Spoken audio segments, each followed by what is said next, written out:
The people of the Big Thicket, as they call this isolated area of East Texas, are a breed apart with their own moral code and a strict creed that became the community's only law. It was a wild, untamed region populated by the descendants of those who were often fleeing the laws of the outside world. Forbidding and inhospitable, this was the land that time forgot. Few who left have escaped its dark and sinister emotional hold. Few who left failed to return. The Big Thicket town of Saratoga continues to bear the scars of the Great Depression that seemed to lay particularly heavy on the rural settlements of the South. For the people who made up these tiny communities, theirs was a life of hardship and poverty, broken only by the simplest of life's pleasures: children, family, and of course, the traditional music that had been handed down from generation to generation and seemed to have the power to sweep away the darkest clouds. It was in this small log cabin that George Glenn Jones first drew breath on September 12, 1931, the last child of 8 born to Clara and George Washington Jones. His father was a hard-drinking but hard-working man who took work where he could find it.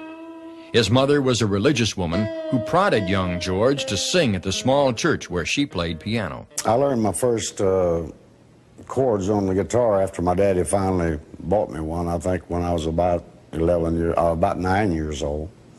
And I loved music so much, and I went to this little church, Sister Annie and Brother Burl Stevens. She taught me my first chords on the guitar, like C, G, and D, and things like that.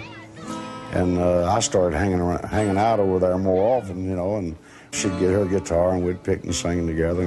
He's the lily of the valley, oh, the bright morning star. He's the fairest of 10,000 to my soul. Or something like that. Lily of the Valley. We used to do all the old gospel songs. If gospel music was George's first influence, it would not be his last. The Texas oil boom of the mid-30s brought more prosperous and happier times to the Jones clan, along with the family's first radio. This was the stuff from which dreams were made. Saturday nights would be the only time my dad would ever allow one of the kids to lay in bed with them. And he would let me lay in bed between them and listen to the Grand Ole Opry. And I'd tell my mother, I'd say, "Mama, you wake me up if I go to sleep when Roy Acuff or Bill Monroe comes on." And sure enough, I'd go to sleep and she'd wake me up.